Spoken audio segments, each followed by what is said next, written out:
that meant for me was I got to meet some baseball players. Larry Bernard from the Mets visited me in the hospital. And my brother Dick got it out there. I was overwhelmed with joy to see this guy walk in my room with the cameras. Larry Bernard, the Met pitcher, and didn't see me.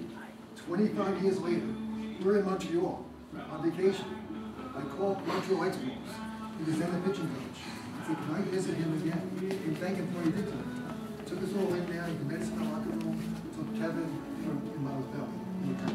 Took Kevin, Jim, and Brian, and Chris in there, made them, took pictures of us, and it was tremendous. So I wanted to say thank you to him, but he did it to me again.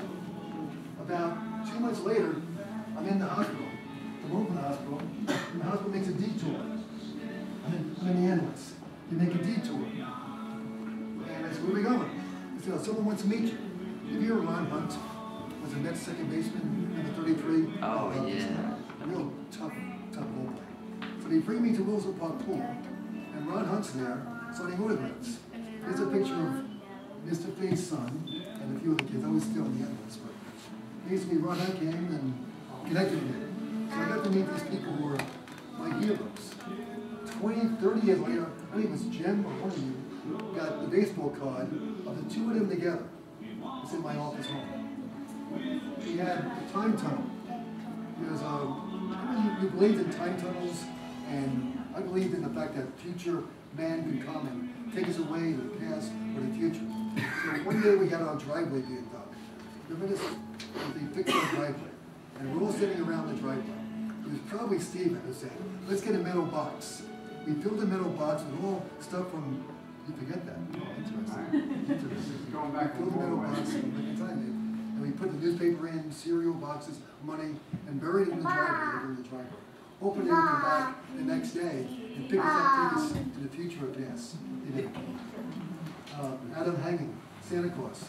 My dad loved Santa Claus. We believe, I don't know my people here in the room know, you know, my 4-year-old grandkids. My dad loved Santa Claus, pretty good. So Dad spoke to Roger. Dad used to go out and visit history. Okay, I gotta make this easy. Dad would visit a lot of people, and Operation Santa Claus, you see now, it was a likeness of my dad pushing the fact that Santa Claus visit kids in Wilson Park. We did that every year. I had a bloody thumb breaking out of the garage, at Christ's garage. All these little stories I put in the book as anecdotes. The saddest was Bobby's death, and the names of the people in the block. I originally had 1962 Mets on one side, 1969 Mets on the other side. One of my brothers, Jerry, used to somewhat legalistic, said I can't do that, I could be sued, they have no names. I was Larry Bird. It didn't work out. So I was 2, 3, 4 months ago. I go to my parents' grave in Holy Grove. This is just before publishing. I'm trying to get the names of the book. I go to the cemetery, Spring Anthony, and I hear dead bugs going. Now, there's no burial ground, nothing in the I look around, I see a man way in the background, practicing his bagpipes. I turn to the headstone. I said to my mom and dad, I said, this is driving me nuts. I want to get the book done. I can't get the names. Something said, look around. So I looked around, and I saw all these headstones up and down the road my parents were in. So I went to my car, got my little book out. I wrote down all the names of people that live with my parents. They're on their block. All the names on the block are the ones that I think as well. And I can't see it, they're all dead.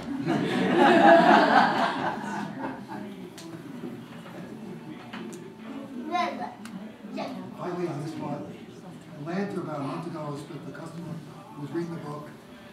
Said to me, it's kind of interesting. You didn't mention the President Kennedy assassination. You didn't mention any of that stuff. I mentioned about the president campaign, how they sat in the third rail on the railroad tracks. Didn't know that the third rail was 1, 2, 3, 1, 2, 3. We sat there on 1. But I didn't write about that. So I missed some big things. And I realized that the world back then, for a 10-year-old, could have been this. 1950s, where they wrote recession going on. You had his golf and his heart attacks. You had Nixon, JFK. 60s was turbulent times. Considered almost a civil war. I mean, it could happen again. The race riots, assassination of Kennedy, the two Kennedys in one. Marilyn Monroe's death. race rights that were invested, women's getting next drugs, all that going on. That didn't make the book. Because my mind was, the Mets were born, 62, Beckham, remember look at the moon. The Mets won the World Series. We had one TV in the house, and you all got together, and did a VCR, DVD, DVR, we all watched it live in front of the TV together. Transistor radio, no Sirius radio. My first transistor radio with a little battery, turn around, throw, on the bed. Little League with no pants, and this Perks Pond. Perks Pond is Perks Pond. Up by Shelter Rock Road. We always called it Perks Pond. People lived over there called it Perks Pond. That was a big debate. That was a big concern then. What do you call that pond? And the kid was drowned behind the AP. That was a big thing. So behind the AP, I don't know what's there now. What's it in? And the firehouse sitting in the trucks, cleaning the whistles of the trucks, my operations, and the pool bus. I got a job in the pool. I come out of the hospital, have my operation, and my wife and my kids all be lifeguards. They had tremendous jobs. My parents didn't have the foresight for that, because I couldn't swim. So I became a locker room attendant. I saw more cracks and crannies than anything. Why those people didn't use the stalls? And maybe it was local pride. So I wrote about local pride in the book. This is Santa Claus is back doing the book. And this is me in 1969 at the Mets World Series, the front page of the Daily News. You were there. This is now, you can't see this, but I found some old pictures of Wilson Park, which we put on after this is over. We'll put music on and whatever. And that's my dad.